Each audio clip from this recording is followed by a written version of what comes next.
May 10, 2008, the Blakeley Garrison flag made the final stages of a long journey on its way back to Baldwin County, Alabama. The last stage of the journey brought it back to Robertsdale, where it now hangs in the central annex in Robertsdale on Palmer Street. The first stage of the journey took place on April 9, 1865, as it was captured by the 8th Illinois Infantry and carried back to Illinois, where it remained until this past year. The flag has since been returned to Baldwin County in a joint effort with the Illinois State National Guard, the Alabama State National Guard, and the Baldwin County Department of Archives and History. As a part of the agreement between the state of Illinois, the state of Alabama, and Baldwin County's Department of Archives and History, certain criteria had to be met in order to house the flag properly, to also conserve the flag in order to extend its viewability. What had to be done, first of all, the flag had to be conserved. As a means of conserving the flag, Baldwin County, Alabama, the Department of Archives, and the state of Illinois worked jointly to send the flag to a conservation facility in the state of New York, where the flag was conserved properly and then later transported to Baldwin County. Second among the criteria was the fact that the flag had to be displayed properly. It had to be maintained in an environmentally safe casing where the flag not only could be observed by the community, but would also be maintained in an environmentally stable condition. Some of the conservation techniques used at Peoples Island in New York included a gentle cleaning of the fabric using a very low vacuum source to pull any sort of dust particles, any sort of loose fibers, any inadvertent fibers that may have gotten on the flag over its lifespan out of the flag itself, removing any sort of potential for mold spores to grow in the flag. So very gentle vacuuming was used. The flag was then cleaned very gently with a light brushing. The fabric in the flag is so fragile that it took great care in order to clean it. But in order to ensure its lifespan, it had to be cleaned. Some of the techniques also included a gentle moistening of the flag to relax the fiber so it would fold back into place. Normally, flags over time will develop wrinkles from being folded or being rolled on their staff, and as a result, many times a conservator will have to use slight moisture, maybe a humidifier, in order to relax those fabrics to have the flag fall back into its natural shape. Some of those techniques were used at Peoples Island to ensure that the flag here was cared for properly, that it was put back into the best shape possible. In addition to the gentle cleaning of the flag, a stable flex backing was used on the flag itself. Now, what the backing does, it takes the pressure of supporting the flag itself off of the threads of the flag and puts it onto the backing. That ensures that the flag's fibers aren't stretched over time or contracted over time, putting more wear and tear on the flag itself. This allows us to hang the flag in the case that you see now without putting any real pressure on the fabric of the flag itself. The pressure, the weight, is actually on the stable flex. Once the Blakeley Garrison flag was conserved at Peoples Island, New York, the flag was then transported back to the archives facility here in Baldwin County in Bay Minette. In order to move the flag safely and carefully, it was wrapped in muslin sheets to buffer it from any kind of damage, any sort of dust, or any sort of mold or mildew, and it was then loaded into an environmentally stable van. It was brought back to Baldwin County and immediately put into the archives facility, where the environment there is kept at a relative humidity of around 47 to 50% and a constant temperature of 68 to 70 degrees. Those temperatures and that humidity setting made sure that the fabrics in the flag itself were kept stable. They weren't expanding and shrinking due to excessive moisture or excessive temperatures until the flag was then brought to the central annex in Robertsdale and displayed. The production of the case in which the flag now sits was in itself a monumental task. The case had to be built inside the building because the facility doesn't offer the opportunity to bring a 10-foot by 15-foot flag case in through the doorways. As a result, the case had to be designed, engineered, and the pieces had to be pre-cut and pre-assembled outside of the building to ensure that they fit properly, disassembled, brought back into the facility here in Robertsdale, and reassembled carefully in the auditorium of the Robertsdale Central Annex. The process took several days. The flag case itself is anchored into the building, as you can see, and it now houses the Blakeley Garrison flag in a stable environment, meaning that the humidity within the case is held at a level of 50% or so at all times. The temperature is also consistent within the case itself, which lends itself to giving the flag a longer lifespan, meaning that the fabric doesn't expand, it doesn't contract, which would put excessive wear and tear on the fabric itself.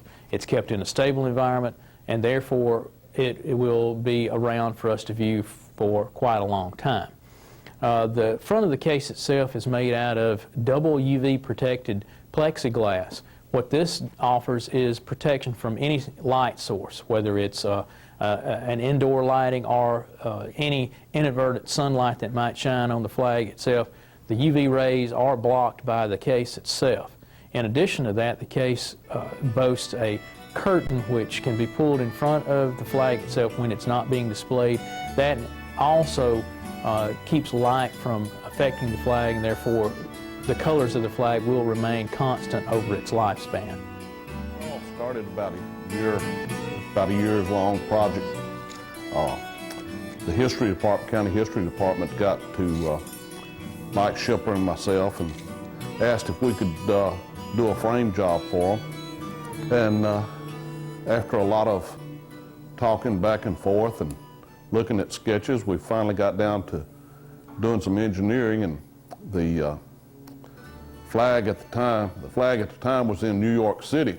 So Mike had to get in touch with the conservationist in New York City and New York State, and get specifics on the weight of the flag, the size of it, and such as that. And then he brought the preliminary drawings out. We sat down and brainstormed the drawings and come up with a design and started building. It was quite a chore. We had to find products that would fit what we need, and that's kind of hard to do in South Alabama. So after a lot of hunting and searching on the internet and visiting different places, we finally was able to come up with the materials and start building. It was probably a 2-month process of putting this frame together. So after about a month or two of planning, we started the actual construction phase.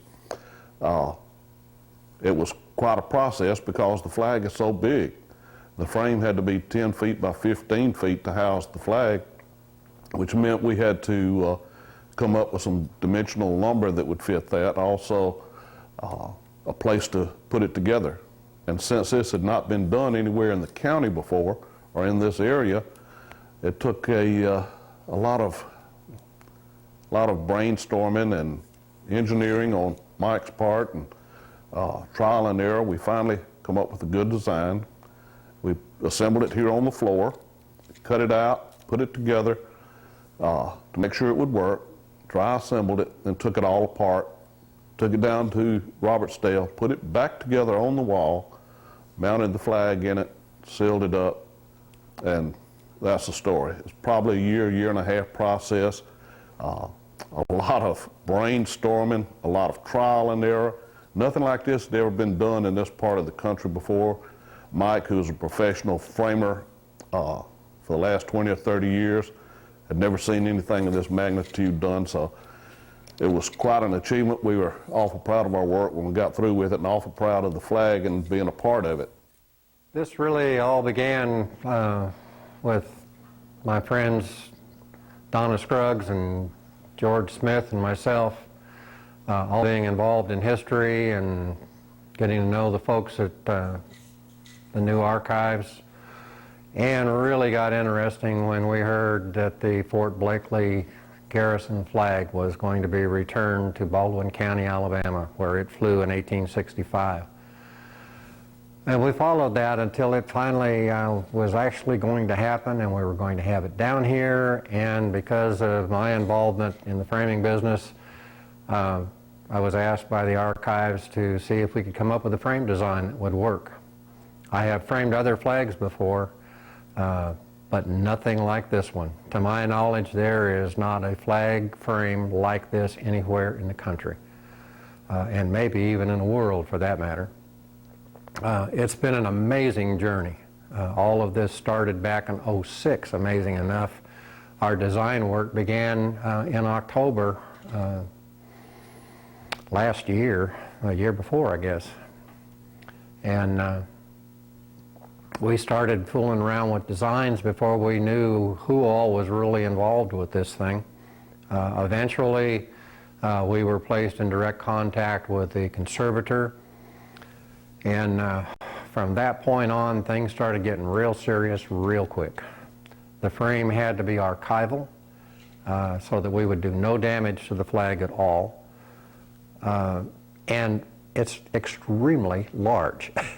The first designs we came up with are ones that would lay flat and you could walk around and be able to look in and see it. There wasn't any place under county jurisdiction at that point in time that was large enough space to do that. So we looked then at seeing if we could find a wall that was tall enough we could park it on, and finally we found one at the Central Annex in Robertsdale. 15 feet in the air, and that was further complicated by the fact that we're leaning this thing up against and securing it solidly to a curved wall. And then they threw in another thing, is that once the Bicentennial Park is completed, or not completed, but started, and particularly with the museum opened up, the flag will be moved from Robertsdale to the new Bicentennial Park Museum, which meant that not only did we have to put this up, but we had to take it down later piece by piece and in an archival manner, and replace all of the screws back in the wall where we had mounted it without damage. Thanks to people like Donis and I, and George for that matter, we collaborated hours on end in coming up with the design. We wound up with a grid that gave us a flat surface that was in turn mounted through the existing screw holes that were holding the pylon panels in place on this curved wall. That gave us a rock-solid background to mount the frame on. The materials also had to be totally archival. We wound up selecting what they call a PVC free foam hard foam board. It was plastic board that did not outgas any materials. That was our background. It was pure white, something that was a great color that we didn't have to paint or anything, so that the flag would be very well displayed once it was hung. We were also looking at the fact that in the environment that we were in, we had to have ultraviolet light protection and to be sealed reasonably well. The environment that we were going to be in and that we will be in the new museum will be atmospheric and humidity controlled, so we didn't have to be too worried about all of that. But we were very concerned about the fact that all the materials that we dealt with needed to be of an archival nature that would not create any damage long-term or short-term to the flag. So all of that being done, we wound up using quarter-inch plexiglass with a UV barrier so that ultraviolet light, either from fluorescent lights or from sunlight, would not cause any damage to the flag. And we built all of our wooden spacers, some of which you see here. There's still a lot of weight involved. When we finally got down to actually building this thing, the county even had to buy well, they had, I think, recently purchased a set of scaffolding that would allow us to have people at multiple levels to lift all of these things in place. And we literally built it from the ground, stacking the materials one on top of the other. The panels were 10 feet by 5 feet, and they sat one on top of the other, and they mounted securely to the background grid that we had built. Then all of the fairly large spacers were mounted around that, and then the plexiglass mounted, and we utilized a U-shaped plastic channel that was wrapped in Mylar film. All of that sounds a little crazy, but in addition to all of that, even though the background material was an archival style material, we still utilized an untreated Mylar film that covered the complete background, so that if the flag touched the background at all, that it would not be damaged by the background. So all of that took a lot of guys to assemble. The primary work was done by Donis and I and George, and it was a couple of days worth of work. We had to work in and around county meetings because it sits in the lobby of the annex building of their auditorium. It's been an amazing process from the time that we started ordering materials until it was actually completed. We were still actually working on the covering mechanism, because we have a drape that hangs over the top of it when it's not being viewed for additional protection. We were working on that the day before the actual opening to the public, and the official transfer between the government in Illinois and our government facility and people here in Baldwin County, Alabama. Obviously, because this flag had been in a military museum, the military personnel of the National Guard in Illinois and the National Guard folks from the state of Alabama were involved with the turnover ceremony in Robertsdale, Alabama. It's been an amazing thing to go through. This flag, as large as it is, the last conservation work that had been done to it was done by the state of Illinois in the 1980s. The flag itself at that time had been cleaned, and what they call a Stablix backing had been put on it to relieve a lot of the stress from the original stitching. The whole flag, strangely enough, as large as it is, which is roughly 9 feet by 14 feet, is only 12 pounds in weight. It's made from a cotton bunting material, and the entire flag is hung with an 1.5 inch Velcro strip. It's just really amazing. That Velcro strip was attached during the 1980 restoration work that had been done by the state of Illinois, and it hangs beautifully. The installation of the flag, the conservator from New York State came down, was here for 2 days for the actual unrolling of the flag, as it's been hand carried, or car carried, I guess you can more accurately say, down here in a roll, completely covered. She directed the unrolling, and she did the actual mounting of the Velcro of the flag. She was quite afraid of heights, and she was 14 feet off the ground when she was doing all of this, and she loved every minute of it like the rest of us. On May 10th, 2008, the Blakeley Garrison flag made the final leg of a long journey that brought it from Fort Blakeley on April 9 of 1865 to the state of Illinois, through the state of New York, and back to Baldwin County. On that day, a very somber ceremony took place here in Robertsdale at the Central Annex to dedicate the Blakeley Garrison flag once again to Baldwin County. Representatives of the Alabama National Guard were on hand to receive the flag from reenactors depicting Union soldiers of the same company that captured the flag on April 9 of 1865.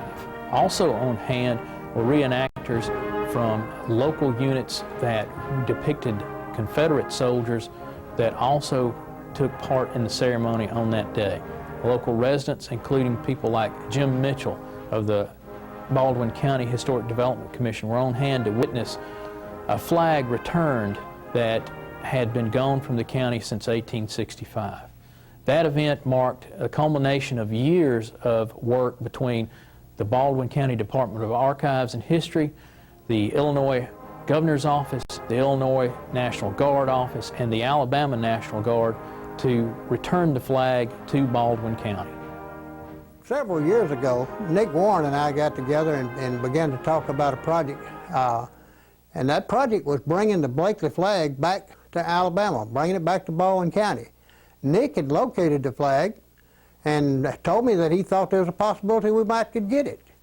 And so he and I began to work with the people who had the flag, the people here in the county, some of our commissioners and some of the other individuals to try to see what we could do to bring this flag back. And after negotiations with the state of Illinois, with the governor of Illinois, the curators of museums in Illinois, the people here in Baldwin County, we began to look like we could do it. So we decided to see what we could do to raise the funds to see if we could bring this flag back. So we began to contact friends of ours, members of clubs, individuals, people who had ancestors that were in the Civil War. Even a few Yankee friends of mine put in a little money. I mean, we were all very, very proud of the idea of being able to bring this flag back to Baldwin County. And we did. We raised the money. We raised most of the money to conserve the flag. We raised most of the money to case the flag here in the courthouse. And the commissioners was good enough to come along and help us finish it up. And we did the job and got the flag back here. You know, when we dedicated the flag, I mentioned that I had 3 ancestors who fought in the war that were direct great-great-grandfathers. My grandfather Mitchell was in the 6th Alabama Cavalry. He fought at many of the local battles and was finally captured in Franklin, Tennessee. Spent the rest of the war over on Ship Island, right here off the Mississippi coast. My grandfather Lloyd was injured twice, once at Milton, Florida, and once at Nashville, Tennessee. My grandfather Kemp was injured in the battles before Shiloh. I mean, these were people that I'm so proud of, and I'm proud to be able to bring this flag down to dedicate to them for their sacrifices for me and my children and my grandchildren. And now my children and grandchildren will be able to see this flag and maybe grow to appreciate it as much as I have. April 9th, 1865, federal troops under the command of General Canby and General Steele launched an attack on the Mobile defenses in an area called Fort Blakeley. Fort Blakeley was not what one would envision as a fort as such. It was more like a World War I trench work system that was an integral part to keeping the federal troops out of Mobile. The attack was launched at about 4 o'clock in the afternoon by superior numbers of federal troops. Several positions along the line were quickly overrun. One of the units breaking through was the 8th Illinois Infantry. The individual that was with the 8th Illinois Infantry, Captain Henry Miller, is credited with capturing the Fort Blakeley Garrison flag. We believe from what we can put together and ascertain, Miller, upon capturing the flag, turned it over to his commanding officer, Daniel Sayer, who was a major. The flag ultimately ended up in the care of the Adjutant General's office in Illinois, ultimately ending up in the custody of the Illinois Military History Museum. There is some controversy as to the provenance of the flag. Daniel Sayer apparently kept the flag in his collection for a number of years, The flag was donated to the state of Illinois by his son, Rockwell Sayre, as a memorial to his father's service during the American Civil War. Looking at newspaper accounts, the flag was credited as being captured by the 8th, but it never really says who captured it. Many came to believe that Sayre was the individual that captured the flag. Everything we can find really points back to Miller being at the right place at the right time to have captured the flag. The flag is a 9 by 14 foot storm flag. These flags were authorized by Confederate regulation to be flown over installations and forts that were under Confederate control from 1861 to 1865. The flag itself, we believe, was produced by a Vaughn Company of Mobile. It is a first national variety, and it is very common to have been seen throughout the conflict from 1861 to 1865. This flag is made of predominantly cotton, and even though it is large, it's actually lightweight and in incredibly great condition considering its age and the conflict that it ultimately went through. The Fort Blakeley Garrison flag is an American story.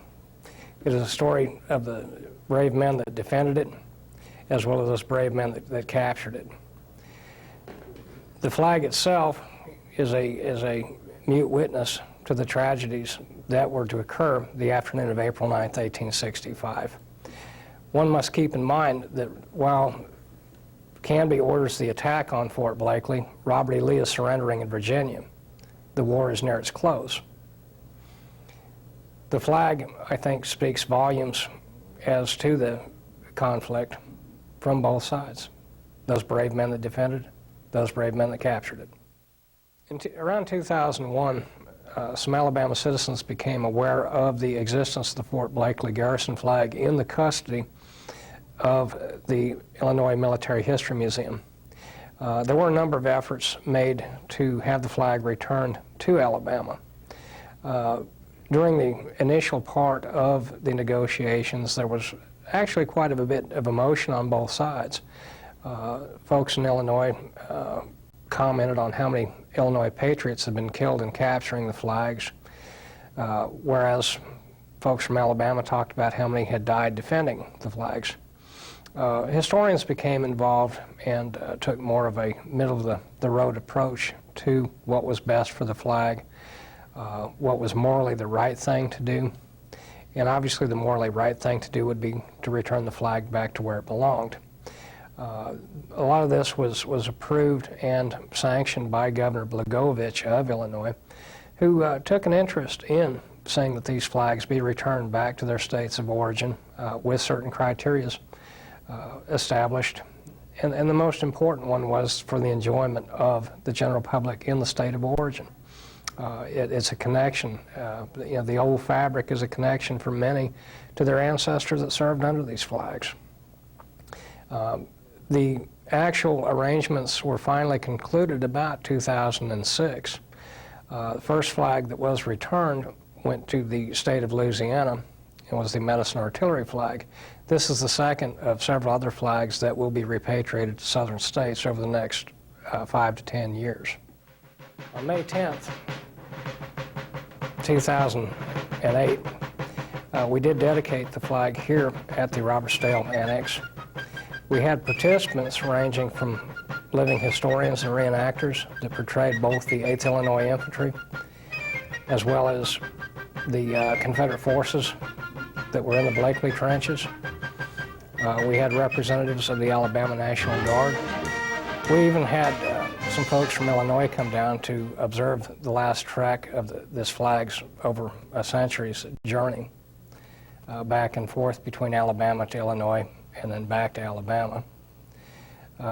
Many of the participants of the day's activities had ancestors that were in the Blakeley trenches. So this was a rather emotional moment for them to see the flag finally come home.